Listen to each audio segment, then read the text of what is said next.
বাংলাদেশ সৃষ্টির পর যুগে যুগে অনেক ইতিহাস তৈরি হয়েছে। এই ইতিহাসের মধ্যে অন্যতম কারিগর ছিলেন শহীদ প্রেসিডেন্ট জিয়াউর রহমান। তিনি ক্ষমতায় থাকাকালে মরুর দেশ সৌদি আরবকে সবুজে ছেয়ে দিয়েছিলেন। সৌদি সরকারের আমন্ত্রণে তিনি হজ ব্রত পালন করেছেন। শুধু তাই নয়, জিয়া পরিবারের জন্য আজীবন সম্মাননার ব্যবস্থা করেছেন সৌদি প্রিন্স। চলুন আমরা এক পলকে দেখে নেব শহীদ প্রেসিডেন্ট জিয়াউর রহমানের সেই সময়ের হজের কিছু চিত্র। মক্কা মুআজ্জামার উদ্দেশ্যে মহামান্য রাষ্ট্রপতি জেদ্দা বিমানবন্দরে পৌঁছলে সেখানকার গভর্নর তাকে আন্তরিক সম্বর্ধনা জানান।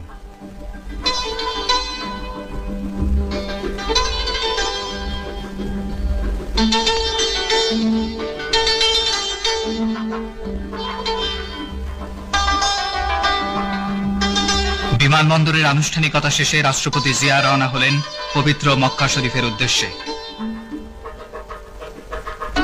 পবিত্র কাবা শরীফ নিশ্চয়ই মানুষের জন্য প্রথম যে ঘর নির্মিত হয় তা মক্কায় অবস্থিত, তা পবিত্র এবং সারা জাহানের পথপ্রদর্শক।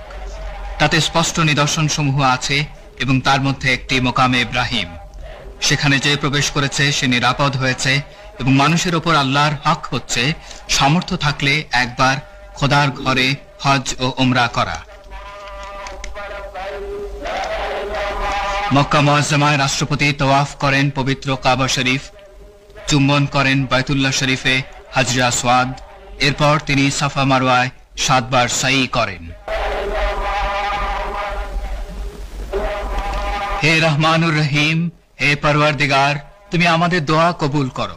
মক্কা শরীফে অবস্থানের এক পর্যায়ে রাষ্ট্রপতি জিয়া প্রবাসী বাংলাদেশিদের সঙ্গে সাক্ষাৎ দান করেন। তিনি আন্তরিক পরিবেশে তাদের কুশল জিজ্ঞেস করেন।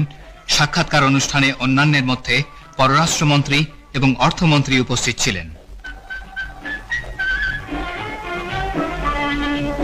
মক্কা মুআজ্জামা থেকে রাষ্ট্রপতি ও তার অনুগামী দলের সদস্যরা গেলেন মদিনা শরীফে।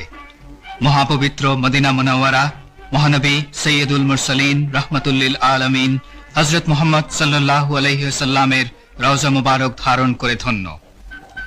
বাংলাদেশ এবং সৌদি আরবের মধ্যে যে একটি ভ্রাতৃত্বের বন্ধন তৈরি করেছিলেন শহীদ প্রেসিডেন্ট জিয়াউর রহমান, সেটিকে আপনারা কিভাবে দেখছেন আমাদের কমেন্ট বক্সে জানাবেন। সেই সাথে আপনাদের কাছে অনুরোধ, আপনাদের সুচিন্তিত পরামর্শ দিয়ে আমাদের চ্যানেলকে আরো এগিয়ে যাওয়ার জন্য উৎসাহ প্রদান করবেন।